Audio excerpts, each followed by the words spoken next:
आदाब, मैं हूं शकील अहमद और आप देख रहे हैं न्यूज़ मैक्स। न्यूज़ मैक्स के खास प्रोग्राम खबर से आगे में आपका खैर मकदम है। आज हम इस प्रोग्राम में बात करेंगे योगी आदित्यनाथ को जिस तरह से उत्तर प्रदेश का वज़ीर आला बनाया गया है, उसको लेकर मुसलमानों के अंदर जो जिस तरह की बेचैनी है उस पर बात करेंगे और उसके बाद करेंगे कि क्या सबको साथ लेकर योगी आदित्यनाथ चलेंगे, जिस तरह से उन्होंने शपथ लेने के बाद कहा था और ख़ुद प्राइम मिनिस्टर जिस तरह से कहते हैं। और अपनी पहली तकरीर में जब वो वहाँ पर बीजेपी हेडक्वार्टर पहुँचे थे तो उन्होंने यही कहा था, अब जिसने भी वोट दिया है नहीं दिया है उसको भूल जाइए, अब सबको साथ लेकर चलना है और देश को विकास की तरफ लेकर जाना है। इसी मुद्दे पर बात करने के लिए हमारे साथ एक ख़ास मेहमान स्टूडियो में मौजूद हैं, मुफ्ती शमून कासमी साहब, जो सर्वधर्म एकता परिषद के अध्यक्ष हैं। स्वागत है आपका मुफ्ती साहब। मुफ्ती साहब, क्या कहना है, कल जिस तरह से जो प्रेस कॉन्फ्रेंस में, हालांकि बहुत छोटी सी कॉन्फ्रेंस की योगी आदित्यनाथ ने, लेकिन उसमें ये कहा कि हम सबको साथ लेकर चलेंगे, तो क्या ये वाकई सही है? हाँ बिल्कुल, मुझे पूरा यकीन, पूरा विश्वास है कि योगी आदित्यनाथ जी बिल्कुल एक प्रदेश को एक ऐसा मोड़ देंगे कि जहाँ बिल्कुल सर्वधर्म संभव और जो उनका नारा है कि सबकी भलाई सबका साथ, वो मैं समझता हूँ कि उस पर वो पूरा उतरेंगे। और योगी आदित्यनाथ में एक बात ये कहना चाहूँगा, जो लोग भ्रमित हैं कि जो आदमी पेड़ पौधों की पूजा करता हो, जो पशु और पक्षियों की भी देखभाल करता हो, वो किसी इंसान को मैं नहीं समझता हूँ कि वो धर्म के नाम पे भेदभाव करेगा। अब आप इस बात के ऊपर इसलिए कह रहे हैं कि क्योंकि योगी आदित्यनाथ ने जो अपनी बात कही है, जो उनका कार्यकाल पिछले 5 सालों का रहा है, मुझे कहीं भी नहीं लगता कि उन्होंने कहीं किसी धर्म के खिलाफ कोई बात कही है। धर्म तो जोड़ने का काम करता है, तोड़ने का काम नहीं करता। और जो जिस धर्म से रिलेटेड हो उस धर्म को 100% फॉलो करना चाहिए। तो स्वामी आदित्यनाथ ने अपने धर्म को फॉलो किया है। और मैं समझता हूं कि जो धार्मिक तौर से जो आदमी धार्मिक होगा वो तो हो ही नहीं सकता वो किसी के लिए अहितकारी हो। तो आप उसको क्या कहेंगे जो इलेक्शन के दौरान जो बयानबाजी उनके जरिए की गई, मुसलमानों के खिलाफ जिस तरह से जहर उगला गया, बहुत सारी ऐसी बातें कही गई जिससे मुसलमान बहुत ही आहत हैं, चाहे वो हिंदुस्तान से भगाने की बात कही गई हो मुसलमानों को, और उसके अलावा और तरह तरह के बयानात दिए गए, तलाक पर तरह तरह के बयानात आए पिछले इलेक्शन के दौरान, क्योंकि स्टार प्रचारक थे विधानसभा चुनाव में उत्तर प्रदेश के, और 24 घंटे अवेलेबल रहता था हेलीकॉप्टर। यानी बीजेपी ने पूरी तरह से इस फायर ब्रिगेड नेता को इस्तेमाल किया और उसके बाद अब गद्दी तक पहुंचाया। तो उन बयानात को आप किस तरह से देखते हैं? देखिए शकील साहब, मैं आपको भूल गया ये कहने के लिए कि पहले मैं आपको बहुत अच्छे चैनल को शुरू करने के लिए आपको मुबारकबाद देता हूं। और मैं एक बात ये आपसे कहना चाहता हूं, मुझे तो किसी भी जगह आपको बताएं कि जिस एक्शन का रिएक्शन होता है, अब आप ये देखिए जितने मुस्लिम जो तथाकथित जो प्रोफेशनल लीडर्स हैं, वो जब वो रिएक्ट करते हैं तो एक्शन पे रिएक्शन होगा। तो उनकी तरफ से जो रिएक्ट होता है तो उसके ऊपर उनका एक्शन, उनका भी रिएक्शन आता है। जैसे उन्होंने कहा कि भाई यहाँ लोग भारत माता की जय के ऊपर जो है छोटी छोटी बातों के ऊपर उलझ जाते हैं। एक पिछले दिनों की बात है कि उन्होंने कहा कि जो भारत माता की जय और हिंदुस्तान जिंदाबाद में कोई फर्क नहीं है। भारत माता की जय और हिंदुस्तान जिंदाबाद दोनों एक है। जैसे मैंने आपको बता दूं कि स्वामी रामदेव जी महाराज जो बहुत सर्वधर्म संभव के लिए काम कर रहे हैं इस हिंदुस्तान के अंदर, उन्होंने लोगों के लिए बड़ी भलाई का काम किया। मैंने 1 लाख से ज्यादा हिंदुओं के बीच में यह कहा कि भारत माता की जय और हिंदुस्तान जिंदाबाद में कोई फर्क नहीं है। जो लोग शब्दों का खेल खेल रहे हैं उन्हें नहीं खेलना चाहिए। जैसे इजहार मसर्रत जिंदाबाद जिंदाबाद, ऐसे ही अगर हम ये कहेंगे कि जय जय हर्ष हर्ष जय जय, यानी हर्ष के माने खुशी के हैं और जय के माने जिंदाबाद के हैं। मैं नहीं समझ पाता हूं कि ये जो मुसलमानों का अपने आप को जो प्रोफेशनल विद्वान कहते हैं, उन्होंने क्या हाल किया है शकील साहब कि जबान यार मन तुर्की के मन तुर्की नमीदानो। मैं ये कह सकता हूं कि जो वैदिक धर्म है, दुनिया का पहला ग्रंथ वेद है और अंतिम ज्ञान कुरान है, दोनों का मूल एक है। और स्वामी आदित्यनाथ जी और श्री नरेंद्र मोदी जी वो एक ईश्वर से इनकार नहीं करते हैं। दुनिया का कोई विद्वान इनकार नहीं करता है। तो ईश्वर, अल्लाह, भगवान, खुदा ये अलग ही नहीं है। और हम सब एक नरो नारी की संतान हैं, हमारे दूध खून के सगे रिश्ते हैं। कभी स्वामी योगी आदित्यनाथ के मैंने मुंह से ये नहीं सुना कि ये मुसलमान या अलग अलग वर्गों के लोगों पे उन्होंने ये कहा हो। उन्होंने एक बात का ये कहा कि जब ये बात आई कि भाई हिंदुस्तान, जिन्होंने हिंदुस्तान में नहीं रहना, जो संविधान को नहीं मानना चाहते वो पाकिस्तान चले जाए। ये तो बात मैं भी कहूंगा, अगर मैं कहूंगा शमून कासमी तो ठीक होगा, और आदित्यनाथ जी कह रहे हैं तो गलत हो गया। अगर कोई हिंदुस्तान में रहते हुए हिंदुस्तान के अहितों की बात करता है, वो यहां टेररिज्म को सपोर्ट करता है या अलगाववादियों को सपोर्ट करता है। में जो एक बेचैनी है वो ये है, जिस तरह से प्राइम मिनिस्टर ने जीतने के बाद बीजेपी कार्यालय में बैठक लोगों से संबोधन किया था, तो उसमें इशारा दिया था कि सबको साथ लेकर चलेंगे। अब उसके बाद बात ये आ रही थी, कई नामों पर चर्चा हुई, योगी आदित्यनाथ का नाम शुरू में आया लेकिन उसके बाद उसको नकार दिया गया, फिर अचानक उनका नाम दोबारा वापस आ गया। तो उसको लेकर लोगों में काफ़ी, खासतौर से मुस्लिम उत्तर प्रदेश के जो हैं उनके अंदर असुरक्षा की भावना तेज़ी से घर कर गई, और वो काफ़ी परेशान है, क्योंकि जिस तरह से इलेक्शन से पहले जो इनका मैनिफेस्टो था उसमें जिस तरह के दावे वादे किए गए थे, उसको लेकर लोगों की बेचैनी है कि अब इनको इम्प्लीमेंट किया जाएगा। राम मंदिर का मामला भी उसमें उठाया गया था, उसके अलावा बूचड़खानों का मामला उठाया गया था कि बूचड़खाने बंद किए जाएंगे, तो उसको लेकर लोगों के अंदर बेचैनी है। देखिए शकील साहब, बहुत ही मैं एक बात आपसे कहना चाहूँगा, बहुत जिम्मेदारी के साथ ये कहना चाहता हूँ, इस हिंदुस्तान के अंदर किसी ईमानदार इंसान को, ईमानदार हिंदू, मुसलमान, सिख, ईसाई, उन्हें डरने की ज़रूरत नहीं है। किसी ईमानदार को कोई नुकसान नहीं होने वाला है।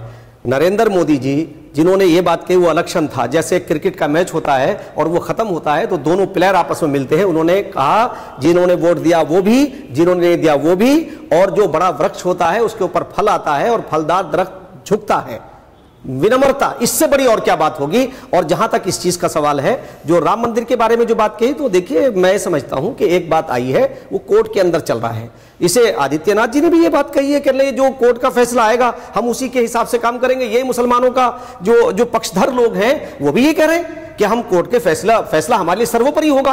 और इससे पहले मुसलमानों ने भी ये बात कही है और हिंदुओं ने भी ये बात कही है। और हिंदू मुसलमान मंदिर और मस्जिद के मुद्दे पर मैं समझता हूं यूपी के अंदर कोई इतना बड़ा इशू नहीं है। इशू तो यह है कि जिन लोगों ने विकास के नाम पर वहां धार्मिक उन्माद को पैदा किया, उन्होंने एक ऐसा माहौल बनाया कि दो लोग आगे आकर के आ जाएं और मुसलमानों को सिर्फ वोट बैंक बना के रखा। आज वो परेशान है।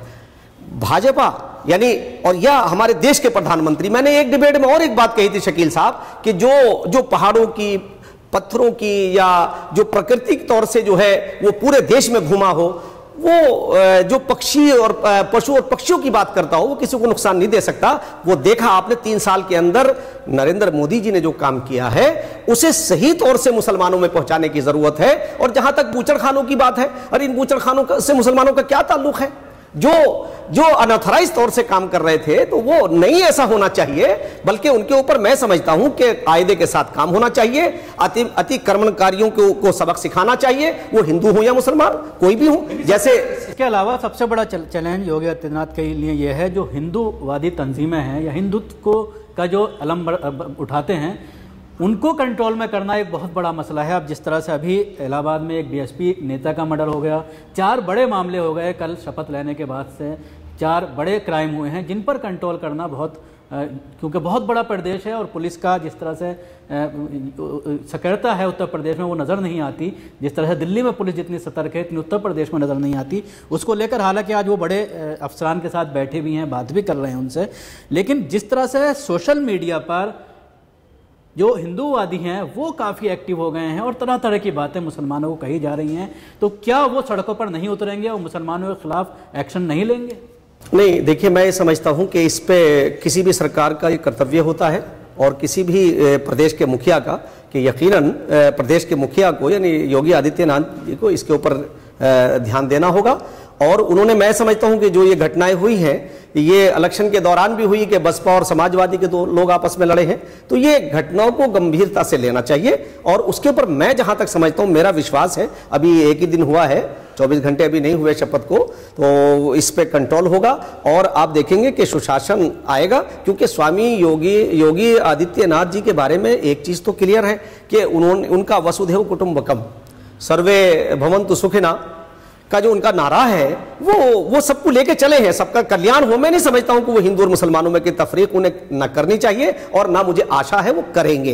वो उन्हें एक ऐसी टीम बनाने की जरूरत है, हाँ, कि राजनीतिक तौर से कुछ लोग ऐसे होंगे जो गलत तरीके से घुसने की कोशिश करेंगे या वो समाज में बिगाड़ की कोशिश करेंगे। ऐसे तत्वों पर, चाहे वो हिंदू हो चाहे मुसलमान हो, उन पर प्रदेश के मुखिया को नजर रखनी चाहिए। और मैं समझता हूं कि देश के अंदर भाईचारा बढ़ेगा, वसुधैव कुटुंबकम, इसकी भावनाएं जो हैं वो ज्यादा प्रचारित होंगी और ज्यादा उसके अंदर मैं समझता हूं कि जैसे अभी देखा आपने कि जो उज्ज्वल योजना है या जनधन योजना है, इन सबसे मैं तो एक बात कहना चाहूंगा, इसलिए कि वो इस वक्त मौका नहीं है, वरना मैं कहता कि हमें अलग से किसी चीज की जरूरत नहीं है, हमें अच्छे स्कूल चाहिए। एक गरीब आदमी का बेटा आदित्यनाथ जी के जमाने में अगर ये हो जाता है तो बड़ा काम होगा। एक कलेक्टर का बच्चा और एक आम आदमी का बच्चा उसी स्कूल के अंदर पढ़े तो फिर देखिए हालात बदलेंगे। और स्वामी आदित्यनाथ से मैं ऐसी उम्मीद करूंगा कि वो ऐसा माहौल बनाएंगे। तो क्या आपको लगता है इस तरह से करप्शन पर पाबंदी लग पाएगी जिस तरह से प्राइवेट स्कूलों की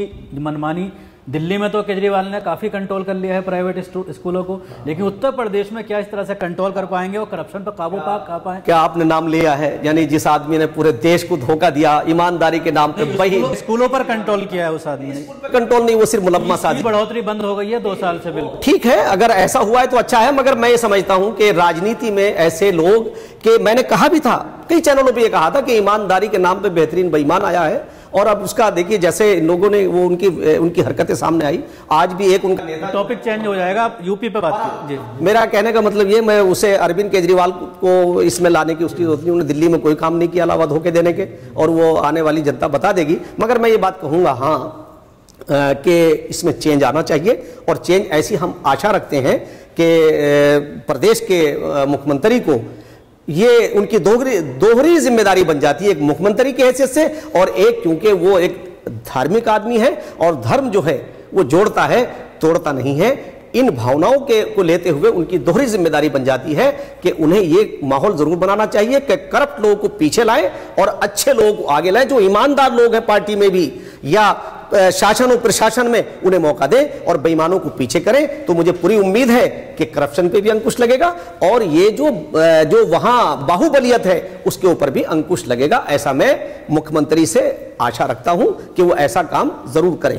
मेरठ के अंदर जिस तरह से अमित शाह ने कहा था कि 3 तलाक पर, इलेक्शन से पहले कहा था कि 3 तलाक पर अगर हमारी सरकार आती है उत्तर प्रदेश में तो हम उस पर रेफरेंडम कराएंगे, जो मुस्लिम ख्वातीन हैं उनसे राय लेंगे और इसको जो पूरी तरह से जो मुस्लिम पर्सनल लॉ है उस पर हमला करने की बात कही थी। और 4 तलाक, चार शादियों के ऊपर भी कहा था कि 4 शादियां जो होती हैं उस पर भी रेफरेंडम कराया जाएगा। तो इसको लेकर भी मुसलमानों के अंदर बेचैनी है कि मुस्लिम पर्सनल लॉ पर हमला किया जाएगा अब बीजेपी के जरिए। नहीं, मैं नहीं समझता हूं कि इस पे सरकार को, या जैसे आपने अमित शाह जी का नाम लिया है, मैं समझता हूं कि ये मामला जो कोर्ट में जिन लोगों ने याचिकाएं दाखिल की हैं, इतना तो ज़रूर है कि तीन तलाक ये बिल्कुल इसे अल्लाह नापसंद करता है और मुसलमानों को और ख़ास तौर से जो उलमा हैं उन्हें इसके ऊपर संज्ञान लेना चाहिए। और मुस्लिम पर्सनल लॉ बोर्ड, मुफ्ती साहब ये मुसलमानों का अपना पर्सनल मसला है, इसमें पॉलिटिकल पार्टीज को हस्तक्षेप करने की क्या ज़रूरत है? अगर 3 तलाक को आप कहते हैं कि गलत है, लेकिन उसके अलावा देखना यह भी होगा कि तलाक का रेशो क्या मुसलमानों में ज़्यादा है या हिंदुओं में ज़्यादा है। इन सब चीज़ों को भी देखना होगा कि आखिर हिंदू और मुस्लिम औरतों की फिक्र इनको क्यों हो रही है इतनी। देखिए, एक बात यह है कि अगर कोई फिक्र कर रहा है तो उसमें हमें अच्छी नीयत से देखना चाहिए और हमें अपने समाज को ठीक करने के लिए, मैं तो ये समझता हूं कि ये जो तलाक का जो तरीका है ये गैर इस्लामी है, गैर मसनून है, उसे बदलना चाहिए। और हमें यानी जो तलाक का अहसन तरीका है कि पहले 1 फिर 2 फिर 3 यानी आखिर में 3 का, और ये रसूलुल्लाह के ज़माने के अंदर भी ये आया था कि बहुत सारे लोगों ने इसका मिसयूज़ किया है, वो मिसयूज़ नहीं होना चाहिए। और मुस्लिम पर्सनल लॉ बोर्ड की जिम्मेदारी ये है कि उन्हें अवेयरनेस पैदा करनी चाहिए और जो एक माहिदा होना चाहिए शौहर और बीवी के बीच यानी पति और पत्नी के बीच, वो निकाह, मॉडल निकाहनामा, उसे राइज करना चाहिए और उस पर शर्त लिखनी चाहिए ताकि जो है मियाँ बीवी की जिंदगी अच्छी हो, एक अच्छी जनरेशन तैयार हो, हम अच्छे बच्चे, अच्छे नागरिक दें, अच्छे शहरी बनाएं। अगर हमारे बच्चे लड़ते लड़ते पैदा होंगे तो कैसी जनरेशन हम बनाएंगे देश की? देश को किस तरफ ले जा रहे हैं हम? तो इसमें हिंदू और मुसलमानों की सबको जरूरत है कि हम सबको मिलजुल के चलना चाहिए। और ऐसी मैं आशा रखता हूं कि भारतीय जनता पार्टी भी इन सारी चीजों को देखेगी और वो मुसलमानों के, मैं राय देना चाहूंगा कि मुसलमानों की जो रियल में विद्वान हैं उनसे बैठ करके उन्हें उनके साथ बैठ करके डिस्कशन करना चाहिए। मैं भारतीय जनता पार्टी के पदाधिकारियों से यह जरूर कहूंगा कि एक ऐसा वो जरूर बनाइए कि अगर आप इस पर डिस्कशन करिए, अलग अलग थॉट्स के लोग हैं, सबको बुला करके आप एक डिस्कशन करिए, ताकि बहुत सारे देश के मसाइल भी उससे हल होंगे, हमारा भाईचारा भी मजबूत होगा और हमारा देश भी आगे जाएगा। और अगर हम छोटी छोटी लड़ाइयों में पड़ गए तो विकास हमारा प्रभावित हो जाएगा। शुक्रिया मुफ्ती साहब, आपने जिस तरह से बात की न्यूज़ मैक्स के साथ। मुफ्ती साहब का ये कहना था उत्तर प्रदेश में जिस तरह से बीजेपी की सरकार आई है और एक हिंदूवादी छवि का जो नेता उत्तर प्रदेश का मुखिया बना है, जिसको जो है वजीर आला बनाया गया है, उसको लेकर मुसलमानों को डरने की ज़रूरत नहीं है, भयभीत होने की ज़रूरत नहीं है। इनका ये कहना है कि वो सबको साथ लेकर चलेंगे, जिस तरह से बीजेपी की नीति है, नरेंद्र मोदी की नीति है कि सबका साथ सबका विकास, तो उसी फार्मूले पर वो अमल करेंगे। शुक्रिया।